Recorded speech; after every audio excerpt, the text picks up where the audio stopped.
우리는 지난 시간까지 소요리문답 전반부 내용에 해당하는 내용을 다루었습니다. 우리가 하나님에 대해 무엇을 믿어야 할지 믿음의 내용에 대해 우리가 나누었습니다. 이 내용은 우리가 고백하는 사도신경의 고백을 생각하면 좋을 것 같습니다. 1에서 38문의 내용이 우리의 믿음의 내용 고백, 사도신경의 고백이라고 한다면 오늘부터 우리가 다루게 될 이 39문 이후로는 크게 십계명과 또 믿음과 은혜의 수단인 말씀, 성례, 기도 그리고 주기도문 내용을 다룹니다. 그리스도인이라면 반드시 배워야 하고 또 반드시 행해야 할 그러한 내용들로 구성되어져 있습니다. 이제부터는 사람이 어떻게 살아가야 할지, 또 하나님께서 사람에게 요구하시는 바가 무엇인지, 또 사람의 의무에 대한 내용들을 39문 이후로 다루게 됩니다. 이 내용을 위해서 39문부터 81문까지 많은 분량을 차지하면서 10계명의 말씀을 나눕니다.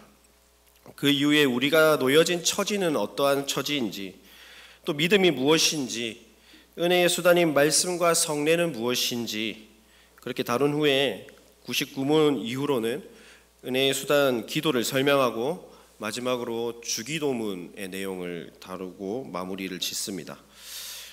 중요한 것은 우리가 하나님에 대해 믿는 내용이 무엇인지에 대한 내용과 또 하나님이 인간에게 요구하시는 의무가 무엇인지에 대한 내용이 결코 분리돼서는 안 된다라는 말씀입니다. 왜냐하면 하나님의 요구를 따라 사람이 순종하는 것이 곧 하나님에 대하여 믿는 것이기 때문입니다. 오늘은 소요리문답 39문부터 십계명의 서문이 기록된 44문까지의 내용을 다루도록 하겠습니다. 먼저 39문의 문을 제가 읽으면 답을 읽어주시면 감사하겠습니다. 39문입니다. 혹시 자막 준비가 안 됐을까요?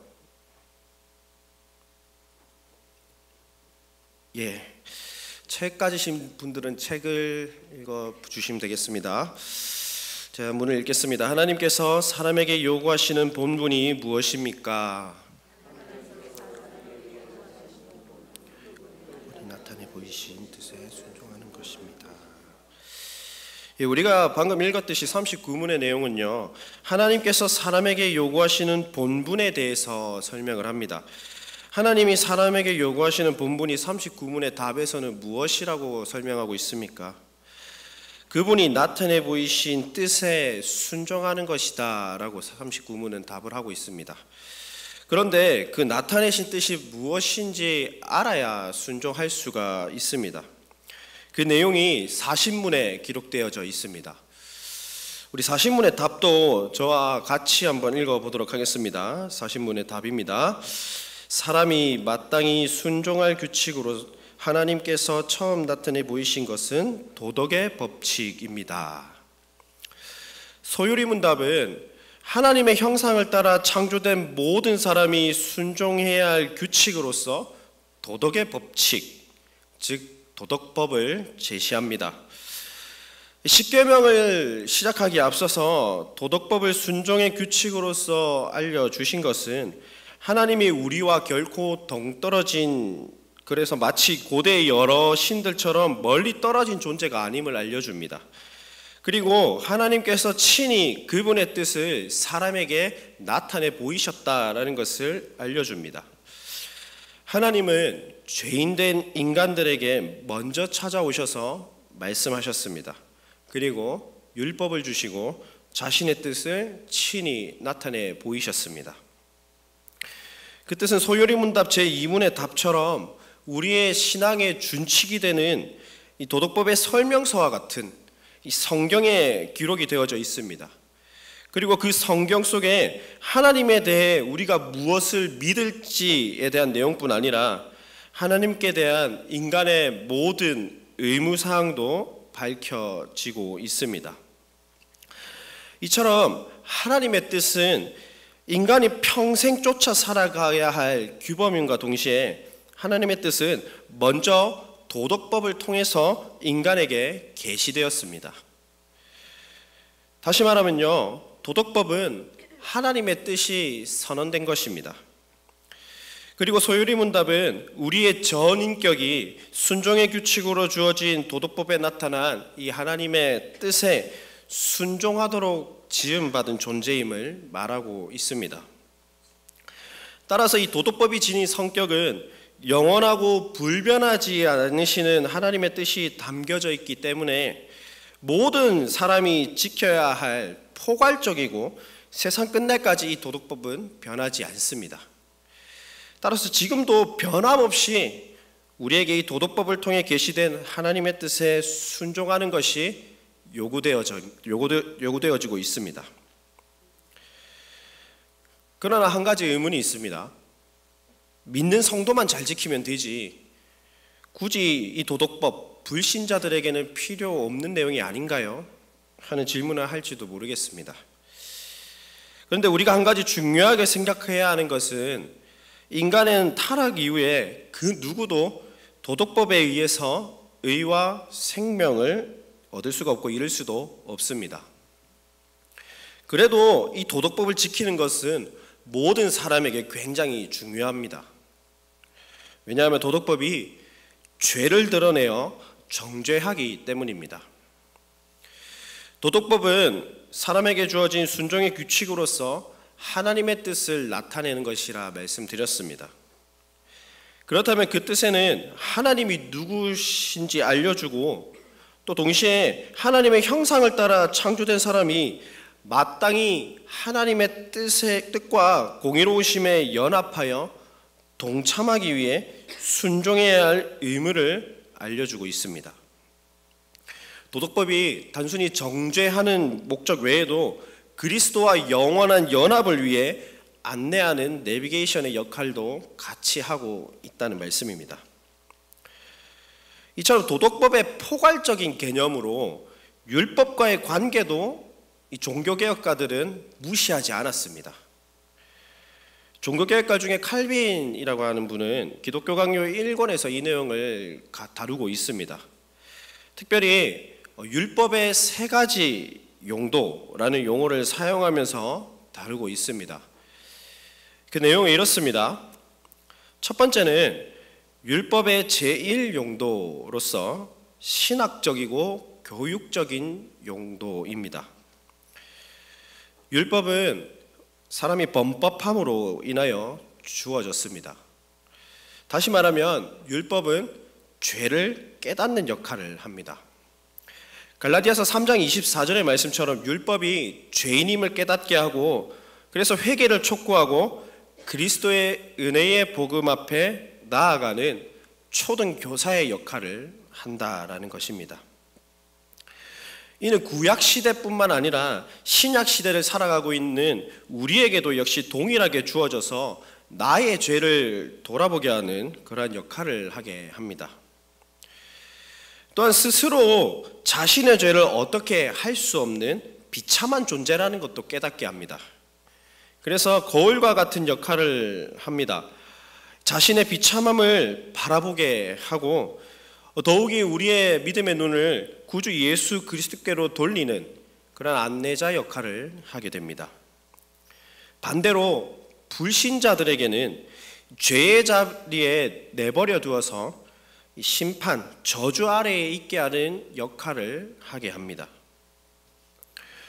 두 번째는 제2 용도로서 사회적, 정치적 용도입니다. 율법은 모든 사람에게 주므로 믿지 않는 사람들에게도 양심이 남아있게 합니다. 그리고 사회가 유지되게 하고 극악무도한 상태까지 치닫지 않도록 사회를 보호하는, 죄를 억제하는 역할을 합니다. 그래서 신자나 불신자 모두에게 이 율법, 특별히 도덕법은 신자나 불신자 모두에게 유익한 것이 됩니다. 마지막으로 제3 용도로서 도덕적이고 규범적인 용도입니다. 삶의 표준과 법칙, 규칙을 제공한다라는 것인데요. 하나님의 뜻을 가르치고 권고하는 기능입니다. 생명의 성령의 법을 입은 그리스도인이 마땅히 거룩을 추구하고 서로 사랑하며 즐거운 마음으로 율법을 따르게 됩니다. 다시 말하면 구원을 받기 위해서 율법을 지키는 것이 아닙니다. 구원 받았음에 감사하며 사랑의 마음으로 자원하여 율법을 지키는 것입니다. 율법은 바리새인들처럼 결코 자기 의를 드러내기 위한 도구가 아닙니다. 성도로 하여금 죄와 비참을 알게 합니다. 그리고 나의 구원을 위해서 중보자의 필요성을 더욱 알게 합니다. 그리고 그분의 은혜 앞에 담대히 나아가게 합니다. 그래서 온전하게 하나님의 나라로 인도하는 역할을 율법이 하게 됩니다. 그렇기 때문에 그리스도께서 율법을 다 성취하셨다 해서 율법, 도덕법 다 폐기됐다 주장하는 일종의 율법 폐기론자들의 주장은 옳지 않습니다. 오히려 성도는 고린도전서 9장 21절의 말씀대로 새 언약이시고 십자가에 자신을 내어주신 말씀이신 그리스도의 법 아래에 놓여져 있는 사람들입니다.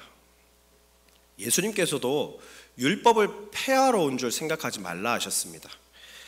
폐하러 오신 것이 아니라 율법을 완전케 하시기 위해 오셨다라고 약속하셨습니다. 그렇기 때문에 구약은 율법, 신약은 복음, 이러한 이분법적인 사고는 성경의 가르침이라고 하기가 어렵습니다. 율법은 우리가 행해야 할 내용을 가르쳐 줍니다. 그리고 복음은 우리가 믿어야 할 내용을 알려줍니다. 그렇다면 율법이 복음과 함께 있고 복음이 율법과 함께 있다라는 것을 기억해야 합니다. 하나님이 모든 사람에게 순종의 규칙으로 알려주심으로 인간의 죄를 깨닫게 합니다. 그리고 나는 정말 스스로 구원받을 수 없는 비참한 상태에 놓여져 있구나, 이것을 겸손하게 고백하게 됩니다. 불신자들에게도 이 도덕법을 통해 죄의 상태에 있음을 드러내고 저주 아래에 있도록 방치합니다. 그리고 동시에 양심이 남아있고 사회가 유지되는 역할을 하게 되는 것입니다. 그래서 소율의 문답은 모든 사람에게 이 도덕법이 주어졌다라고 말하고 있습니다. 이외에 율법에는, 이 도덕법 외에 이 하나님의 국가로서 이스라엘에게 통치 수단으로 주신 시민법과 제사제도와 관련 있는 의식법이 존재합니다. 이들 모두는 그리스도 오심으로 말미암아 완성되었습니다. 마찬가지로 인간은 결코 지킬 수 없는 이 도덕법을 예수님은 완전히 지키셨습니다. 그리고 완전한 순종을 보여주신 예수님을 통해서 우리는 더욱더 하나님의 은혜를 바라보게 됩니다. 삶의 모든 영역에서 하나님의 도덕법을 우린 겸손하게 지켜가야 합니다. 왜냐하면 하나님이 우리를 구원하신 궁극적인 이유는 우리를 죄 가운데서 돌이켜서 하나님의 계명을 따라 온전히 하나님 나라의 순례길로 걸어가도록 하는 데 있기 때문입니다. 이 도덕법을 포괄하는 율법은 총 613가지가 됩니다.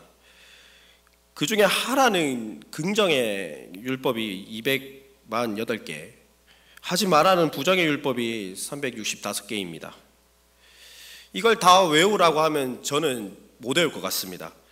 설사 머리가 아주 비상하다 해서 이 613가지의 율법들을 다 외운다고 치더라도 이거 지키려다가 저거 못 지키는 그러한 실수를 매일 범할 것 같습니다. 소율의 문답은 이 율법, 도덕법을 친절하게 요약 설명해 줍니다. 제가 41문을 읽으면 41문의 답을 한번 읽어주시기 바랍니다. 도덕의 법칙은 어디에 총괄되어 나타났습니까?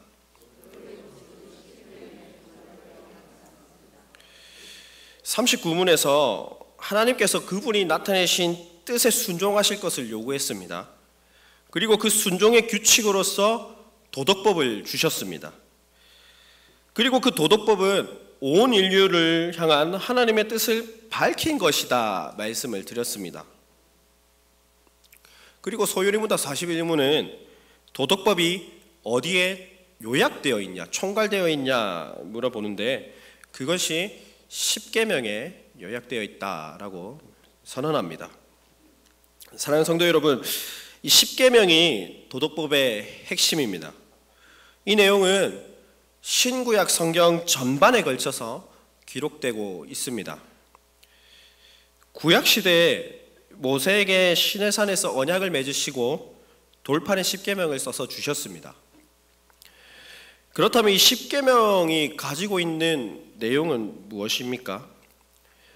우리가 잘 알고 있는 내용입니다. 우리 42문을 답을 우리 같이 읽어보겠습니다.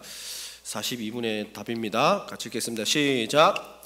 십계명의 강령은 우리의 마음을 다하고 목숨을 다하고 힘을 다하고 뜻을 다하여 주 우리 하나님을 사랑하고 또 이웃을 자기 자신같이 사랑하라는 것입니다. 십계명을 크게 두 가지로 요약할 수가 있죠.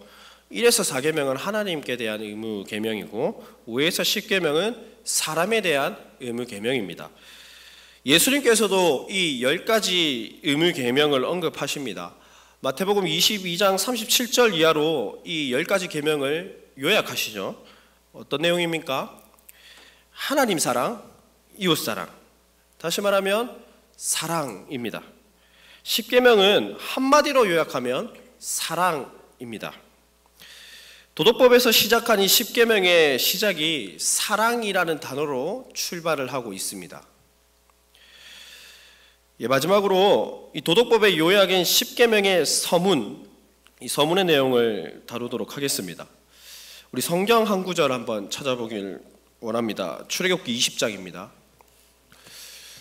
출애굽기 20장 1절 2절.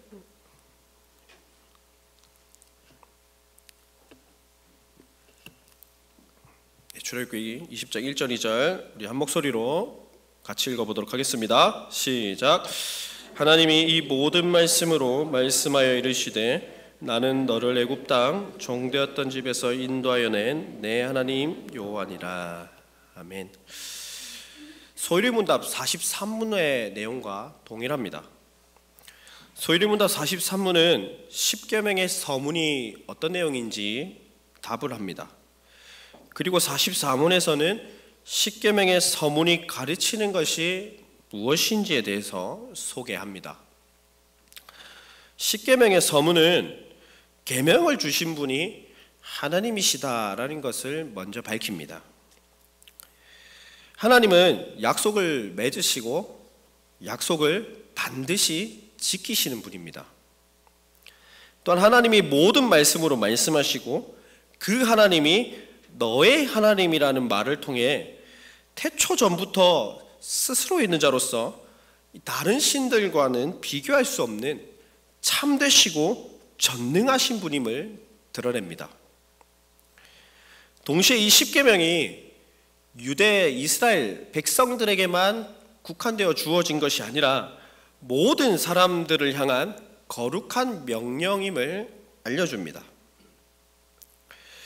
2절 말씀을 출애굽기 20장 2절 말씀을 한번 직역을 해보면 나는 너의 하나님이다.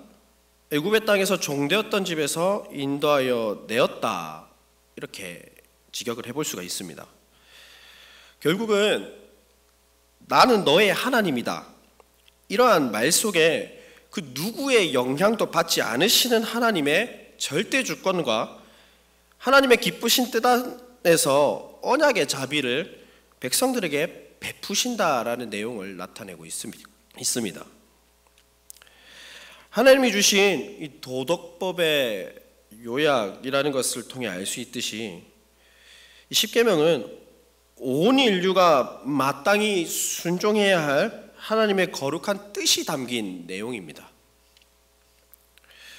모든 사람에게 순종의 규칙으로서 십계명을 주시기에 앞서서 서문을 통해서 하나님은 애굽 땅 종되었던 집에서 인도하여 낸 하나님 여호와라고 자신의 정체성을 스스로 밝히십니다.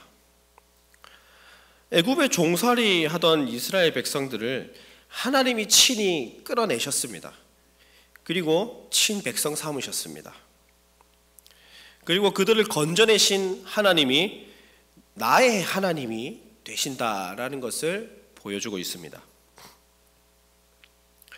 제가 44문의 답을 읽으면, 문을 읽으면 44문의 답을 해주시면 감사하겠습니다. 44문입니다. 십계명의 머릿말이 우리에게 가르치는 것은 무엇입니까?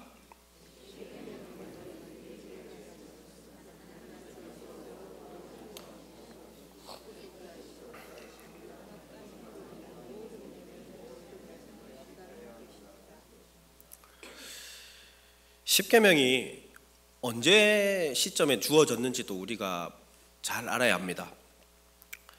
출애굽기 20장 2절 말씀 보시면 종되었던 집 애굽에 있을 때 자기 백성들을 사랑하신 결과로 이끌어내셔서 구원을 베푸시고 언약을 맺으시고 이 십계명을 주셨습니다. 종살이하면서 애굽의 문화에 푹 빠져있던 하나님의 백성들에게 하나님께서 먼저 찾아와서 건져내시고 구원받은 백성의 순종의 규칙으로서 십계명을 주셨습니다. 마찬가지로 죄와 심판의 길로 가던 타락한 우리를 그 길에서 건져내셨습니다. 십계명을 지키고 나서 구원을 받은 것이 아닙니다. 하나님의 인도하심을 받은 백성들에게 주어진 구원의 결과로 구속자이신 하나님을 향한 순종의 규칙으로서 이 거룩한 언약의 명령이 주어졌습니다. 그렇기 때문에 마땅히 우리는 주의 인도하심을 받아 구원받은 사람답게 그 사람에 합당하게 감사함과 사랑으로 계명의 말씀들에 순종하며 지키기에 애써야 합니다. 십계명을 언약 백성이 지킬 도덕 법칙으로 주신 하나님은 이 백성과의 관계 가운데에 이 언약을 체결하셨습니다. 언약은 쉽게 설명하면 결혼 관계입니다. 신랑 되신 그리스도와 신부된 교회 우리, 그리고 그 언약 관계는 쌍방의 합의가 있어야 됩니다. 그 관계는 반드시 책임이 따릅니다. 언약의 체결자는 하나님입니다. 그리고 당사자는 백성들입니다. 언약의 두 돌판은 하나님께서 친히 손 내미셔서 작성하셨고 백성들과 언약을 체결하셨고 백성들에게 친히 먼저 말씀하셨습니다.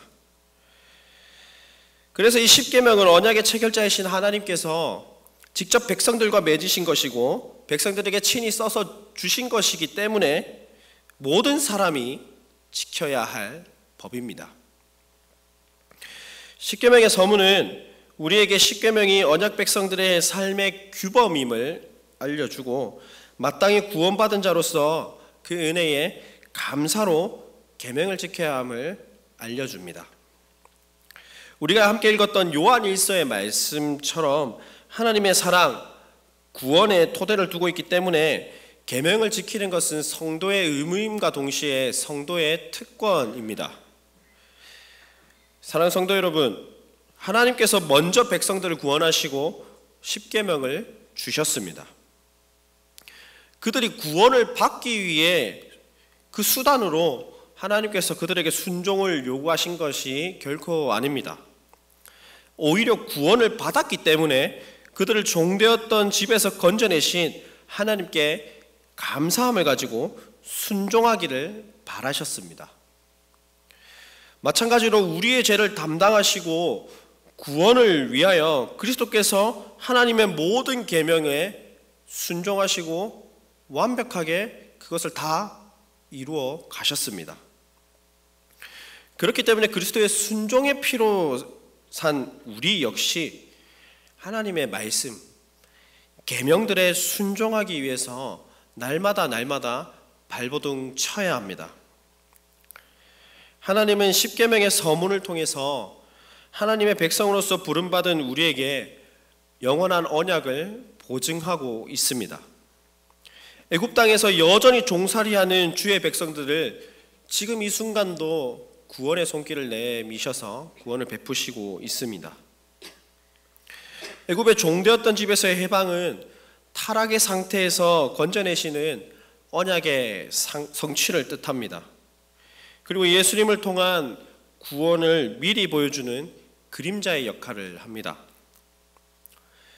이 십계명의 서문의 말씀을 통해서 우리 역시 죄에 종살이하던 사람들이었지만 이제는 주님께서 먼저 우리를 인도해 내시고 끌어안으시고 언약을 통해 하나님과 맺은 구원의 언약이 여전히 보증되고 있음을 우리가 믿어야 합니다.